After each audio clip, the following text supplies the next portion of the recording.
হিন্দু সনাতনীরা এই সরকারের তোষণের রাজনীতি এবং পুলিশকে হাত পা বেঁধে রাখার কারণে ভোট ব্যাংকের রাজনীতির জন্য তাদের দেবদেবীর আরাধনা সুষ্ঠুভাবে করতে পারছে না।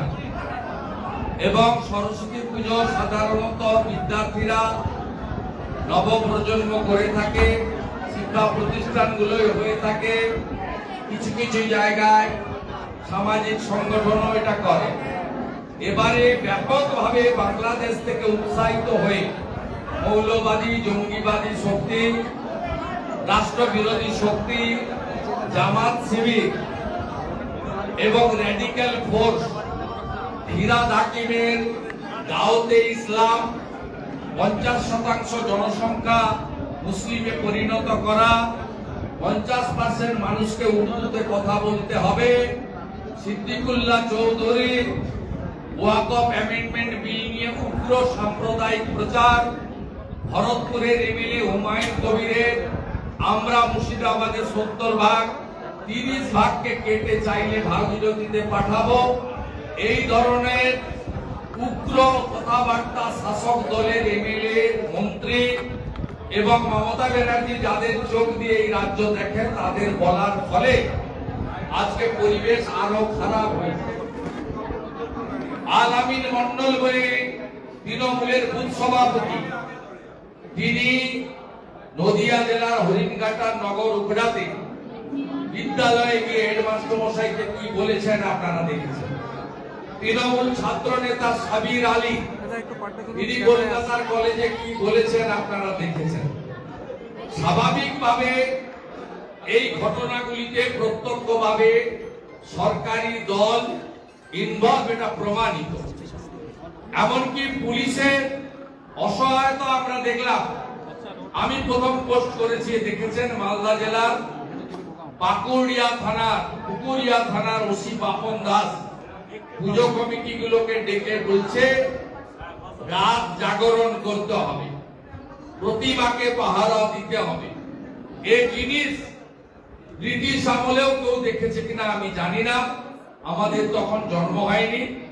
তো আমরা অনেক বইপত্র পড়ে দেখেছি, কোথাও ব্রিটিশ আমলেও এই বাধা দেওয়া হয়নি। এমনকি বহরমপুর জেলে যখন নেতাজি সুভাষচন্দ্র বসু থাকেন, তাকে সরস্বতী পুজোয় বাধা দেওয়া হয়েছিল, তিনি সেই বাধা ভেঙে সরস্বতী পুজো জেলে করেছিলেন। এসব ইতিহাস আমরা পড়ে জেনেছি। তো আজকে পশ্চিমবঙ্গের এই বছর যে অবস্থা, এর জন্য মূলত বাংলাদেশের যে ঘটনা 5ই আগস্টের পরে নির্বাচিত সরকারকে সরানোর পরে সেখানে হিন্দু সনাতনীদের যে অধিকার কেড়ে নেওয়া হয়েছে, চিন্ময় কৃষ্ণ প্রভুকে জেলে পাঠিয়ে 600 মন্দির ভেঙে, তার প্রভাব সরাসরি এখানে পড়েছে। এবং দুর্গাপুজো থেকে কার্তিক পুজো হয়ে সরস্বতী পুজোয় আমরা এই জিনিস দেখতে পাচ্ছি। আমার এক্স হ্যান্ডেলে একটু আগেই দেখবেন আরো দুটো ভিডিও আমি পোস্ট করেছি। আরামবাগ এলাকার বা হুগলি এলাকার হরিপালে একটি বিদ্যালয়ে পুজো করতে দেওয়া হয়নি, গ্রামবাসীরা পথ অবরোধ করেছেন সকাল থেকে হরিপালে। আর একটি জায়গার ছবি আমি দিয়েছি নদিয়া জেলার চাপড়া, যেখানে মুসলিম বহুল, সেখানে মা সরস্বতীর মাথা কেটে নিয়ে যাওয়া হয়েছে। পঞ্চমী সময়কালে পুজো করতে পারা যায়নি, পুলিশ একটি নতুন প্রতিমা কিনে রিপ্লেস করিয়ে বেলার দিকে পুজো করিয়েছে। আমরা একটা জিনিসে উৎসাহিত যে আমরা হিন্দুরা যারা ব্রাহ্মণ, ক্ষত্রিয়, বৈশ্য, শূদ্র, বিজেপি, তৃণমূল, সিপিএম, কংগ্রেসে বিভক্ত ছিলাম, আজকে এক জায়গায় আসতে শুরু করেছে। তাই কলকাতা হাইকোর্টকেও ধন্যবাদ, যোগেশচন্দ্র কলেজে তাদের হস্তক্ষেপে পুজো হয়েছে। আমাদের নদিয়া জেলার নগর উপড়াতে গতকাল আমি পুষ্পাঞ্জলি দিয়েছিলাম গ্রামে। আজকে র্যাব পুলিশের উপস্থিতিতে দাসপাড়া প্রাথমিক বিদ্যালয়ে, যেখানে জিহাদি আলামিন মন্ডল পুজো করতে দেওয়া যাবে না বলেছিল, সেখানে পুজো হয়েছে। এবং আজকে নদিয়ার চাপড়াতেও থানার ওসি বা আইসি নতুন প্রতিমা কিনে নিয়ে পৌঁছে দিতে বাধ্য হচ্ছেন। তার মানে হিন্দুদের জাগরণ ঘটছে, হিন্দুরা ঐক্যবদ্ধ হচ্ছে। রামকৃষ্ণ মঠ মিশন, ভারত সেবাশ্রম, ইসকন, ঠাকুর অনুকূল চন্দ্র, রামনারায়ণ রাম, নিগমানন্দ, আমরা যে লোকনাথ ব্রহ্মচারী নানাভাবে বিভক্ত ছিলাম আমাদের মত পথে, সেগুলো বজায় রেখে সনাতনী ঐক্য গড়ে উঠছে। সনাতনীরা তাদের প্রতিবাদ করছে, অধিকার আদায় করার চেষ্টা করছে এবং প্রশাসনও কোথাও কোথাও চাপে পড়ে যাচ্ছে। তাই আমরা পরিষ্কারভাবে বলতে পারি, এই সরকারের যদি বিদায় না দেন তাহলে হিন্দুদের ক্ষেত্রে 26 সাল হলো শেষ নির্বাচন। এরপরে পশ্চিমবঙ্গের অবস্থা কাশ্মীরের মতো হবে। জম্মু থেকে কিছু হিন্দু এমএলএ জিতবে যেমন যেতে, আর কাশ্মীরে বরাবরই প্রো মুসলিম বা মুসলিম লীগের মতো প্রো মুসলিম কোন পার্টি যারা অ্যাপিজমেন্ট পলিটিক্স করে, রেডিক্যাল ফোর্স, তারা সেখানে ক্ষমতা দখল করবে। জাগো হিন্দু জাগো, বাটেঙ্গে তো কাটেঙ্গে, এক रहेगा তো শেখ रहेगा। এই মন্ত্র বীজ মন্ত্রের মতো হিন্দুদের বাড়িতে বাড়িতে হৃদয়ে পৌঁছে দেওয়ার কাজ প্রত্যেকটা অরিজিনাল সনাতনীদের করতে হবে।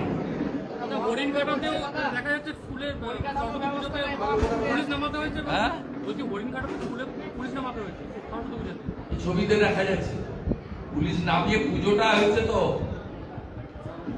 এবারে অনেক জায়গায় নতুন পুজো হয়েছে। আমার জেলায় খেজুরি মক্ত এই প্রথম পুজো হয়েছে। আরে তাকত দেখাচ্ছে মহাকুম্ভতে হিন্দুরা। আমরা একটু তাকত শক্তি দেখাচ্ছি। আমরা তো শান্ত প্রকৃতির, আমাদের ধর্ম শিখিয়েছে শান্ত থাকো, সংযত থাকো, ইট খাও, ফুল ছোড়ো। এখন ইটের বদলে পাটকেল ব্যবস্থা করতে হচ্ছে। হিন্দুদের জাগরণ ঘটেছে। আগে বাঙালি অবাঙালি ভাগ করে দিয়েছিলেন মমতা ব্যানার্জি। ভগবান রামকে বলতেন ইউপির ভগবান, গণেশকে বলতেন মহারাষ্ট্রের ভগবান। এখন প্রাচীর ভেঙে গেছে। আমাদের মহিলারাও এখন ছট পুজোয় ব্রতী থাকে। হিন্দুদের অনুষ্ঠান মানে সার্বজনীন। হিন্দুদের অনুষ্ঠান মানে আমেরিকার হিন্দু যা পালন করবে, পশ্চিম বাংলার হিন্দু সেটা পালন করা করবে। তাই এই জাগরণ খুবই ভালো। এবং আগামী রামনবমীতে এপ্রিল মাসে যে মিছিল বাংলা দেখবে, গতবারে 1000 বড় মিছিল হয়েছে, 50 লক্ষ হিন্দু নেমেছে। এবারে 2000 বড় মিছিল হবে, 2 কোটি হিন্দু রাস্তায় নামবে। শক্তি দেখাবো। বাসন্তী পুজোর রামনবমীর দিন জয় শ্রীরামের ধ্বনি কাকদ্বীপ থেকে কোচবিহার, দার্জিলিং থেকে দীঘা সর্বত্র উচ্চারিত। নন্দীগ্রামে সীতানন্দ কলেজেতেও এবিভিপি এবং টিএমসিপি বন্ধে। হ্যাঁ, এতদিন আমাদের ব্রাত্য রেখেছিল, এখন 2 জন ব্রতী হয়েছে। বিদ্যার্থী পরিষদের একজন ব্রতী আর তোলামূলের একজন ব্রতী। এটা এতদিন ছিল না। অর্ধেক হজম করে মানে গিলেছে, বাকি অর্ধেক 26 সালে গেলাম। মদন মিত্র বলছে টাকা নিয়ে তৃণমূলে পদ বিক্রি হয়। ঠিক কথা বলেছে। আমি ওই রকম সমস্ত মক্ষরে যারা ভূষিত সেই নেতাদের সম্পর্কে বলি না, কিন্তু উনি যেটা বলেছেন এটা একদম সত্যি কথা। অঞ্চল প্রেসিডেন্ট, অঞ্চল প্রধান, কাউন্সিলর, পৌর প্রধান থেকে উপর পর্যন্ত, উনি তো মন্ত্রীর কথা বলেছেন, ওনাকে নিশ্চয়ই কেউ বলেছে যে 10 কোটি। এবং উনি আজকে আইপ্যাকের কথা বলেছেন। আমি আপনাকে চেক নম্বর বলে দিতে পারি। জল জীবন মিশন যে স্কিম মোদিজি এবারের বাজেটে 28 সাল অব্দি রেখে দিলেন, সেই জল জীবন মিশনে একজন ঠিকাদার আইপ্যাকের অ্যাকাউন্টে কাকদ্বীপ স্টেট ব্যাংকে থেকে 11 কোটি টাকা দিয়েছে 21-এর ভোটে। চেক নম্বর বলে দেবো, আমার কাছে ডকুমেন্ট আছে। দক্ষিণ 24 পরগনার কাকদ্বীপের এসবিআই, সেখানে এক ঠিকাদার আইপ্যাকের অ্যাকাউন্টে 11 কোটি টাকা দিয়েছে। সব বিক্রি হয় এবং বিক্রির জন্য নিলাম হয়, অকশন হয়। আমাদের ভোরবেলা বাজারে আসবেন, মাছের দেখবেন এখানে আলু ব্যাপারীরাও রেট তোলে 600, 700, 700, 710, 720। এখানে তৃণমূলেও এইরকম আছে। পঞ্চায়েত প্রধান তার রেট এইটা আছে, ব্লক প্রেসিডেন্টের রেট এইটা আছে, এবং সব টাকা তোলে ডিল করে ভাইপোর পিএ সুমিত এবং কালেক্টররা অনেকে জেল খেটেছে এই জেলায়, শান্তনু, কুন্তল, এরা সব কালেক্টর। এখানে এই গোঘাটের মানুষ ছিল, এরা সব কালেক্টর। এরা এই নেগোসিয়েশন গুলো করে দিত আর টাকাটা তুলে ভাইপোর অফিসে পৌঁছে দিত। মমতা ব্যানার্জির প্রশ্রয় হয়েছে, উনি সরাসরি না করলেও কি হবে, তিনি প্রশ্রয় দিয়েছেন। এই জন্য 2020 সালে অবজারভারের পোস্ট তোলানো হয়েছে। এই জন্য 2016 সালে আমার ঘাড়ে বন্দুক রেখে বাঁকুড়া, পুরুলিয়া, ঝাড়গ্রাম জেতার পরে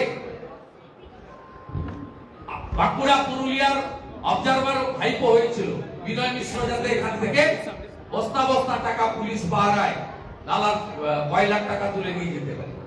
এই কাছেই বিষ্ণুপুরে শ্যাম মুখার্জি বড় নেতা ছিলেন, এমএলএ চেয়ারম্যান। তিনি 16 ভোটে কংগ্রেস ক্যান্ডিডেট তুষার বাবুর কাছে হেরে গেছিলেন। তিনি আমাকে কাঁদতে কাঁদতে বলেছেন, আমি বিনয় মিশ্রকে 12 কোটি টাকা দিয়েছি 523 জনের চাকরির জন্য, একজনের চাকরি হয়নি, সেই ফ্যামিলিগুলো আমাকে হারিয়ে দিয়েছে। ধ্রুব সত্য কথা।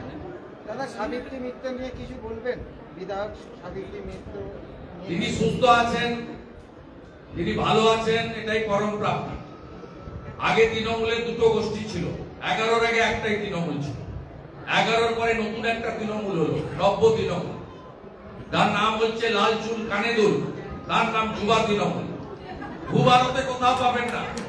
একটা দলের যুব সংগঠনের দুটো, 21শে জুলাই আমার হাত থেকে মাইক কেড়ে নিয়ে বলে দেওয়া হলো, যুব যেমন শুভেন্দু আছে ভালো, একটা যুবা তৈরি হলো, ভাইপো হলেন তার প্রেসিডেন্ট। যুবার মডেলকে বলাগড়ের শান্তনু, যুবার মডেলকে কুন্তল, এ হচ্ছে যুবার মডেল, সব জেলায় আছে। এই দুটো ছিল আদি তৃণমূল আর নব্য তৃণমূল।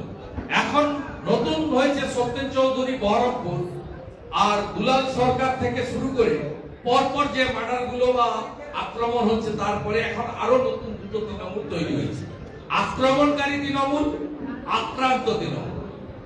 এর শেষ ফিল্ম দেখেছেন আপনারা নৈহাটিতে। দাদা, নৈহাটিতে তৃণমূল কর্মী খুনে যিনি গ্রেপ্তার হয়েছেন, অর্জুন সিং এর ঘনিষ্ঠ বলে তৃণমূল বিধায়ক ছবি পোস্ট করেছেন। অর্জুন সিং এর ঘনিষ্ঠ বলে তৃণমূলের কিছুদিন তৃণমূল করেছিল, অর্জুন সিং কিছুদিন তৃণমূলে ছিলেন। তখন যদি তার কোন ছবি থেকে থাকে, সেটা তৃণমূলের মঞ্চে আছে, ভারতীয় জনতা পার্টির মঞ্চে পাবেন না। আমি তো ভিডিও ফুটেজ দিয়ে বলে দিয়েছি এই লোক খুন করেছে, অল আর টিএমসি গুডস, বোথ আর টিএমসি। মেরেছে যে, মানল যে। আমাদের সন্দেশখালীর এমএলএ সুকুমার মাহাতো, তাকে কে মেরেছে? তার গাড়ি, মিনাখার এমএলএ উষারানী মন্ডলের গাড়িতে গুলি কে চালানো? উত্তর দেন। সুশান্ত ঘোষকে, বড় চেয়ারম্যান কাউন্সিলরকে সন্ধ্যাবেলা বন্দুকটা কাটমানি নিয়ে কেনা, নিশ্চয়ই গুলি বেরোয়, বেঁচে গেছে। দুলাল সরকারকে খুন করেছে টাউন প্রেসিডেন্ট নরেন্দ্র তিওয়ারি। আপনি কত উদাহরণ দেবেন? কোথায় কি বলছেন? আমরা এদের তাড়াবো। আমাদের সঙ্গে কিছু মুসলিম আছে, ওরা ভোট দেয়, কিন্তু সংখ্যাটা অত্যন্ত কম, 1% না। আমরা মুসলিম ভোটের আশা করি না, এদের ব্রেন ওয়াশ করে রেখেছে আমরা হিন্দুদের পার্টি। আমরা 39% ভোট পেয়েছি, হিন্দুদের ভোট 5-6%। হিন্দু বেশি ভোট দিয়ে দিলেই কাজ শেষ। মহারাষ্ট্র হয়েছে 1961% হিন্দু ভোট দিয়েছিল, আর এবারে 66.5 দিয়েছে, এনডিএ 200-র উপরে সিট পেয়েছে। অপেক্ষা করুন, বাংলাতেও তাই হতে যাচ্ছে। কোন টোটকা কাজ করবে না, কোন টোটকা কাজ করবে না। সবাই জানে 1000 টাকার লক্ষ্মী ভান্ডার আছে, বাজেটে 500 বাড়াবে, 1500 করবে। আমরা এলে পরের বছর 3000 করে দেবো মিনিমাম। আমরা চাকরি দেবো, 1,20,000-তে ঘর হয় না, 3 লাখের ঘর দেবো, পাশে একটা সুন্দর বাথরুম করে দেবো। প্রধানমন্ত্রী জল জীবন মিশনে নলে জল দেবো। এই তো প্রধান টাকাগুলো বেড়েছে 8,000 কোটি। নল আছে, পাইপের মুখ আছে, ভিতরে জল নাই, হ্যাঁ কি না? আর প্রত্যেক বছর বন্যা হবে কেন? তুই খিঁচবে নি ফটো, মুখ্যমন্ত্রী এসে ছবি তুলবে।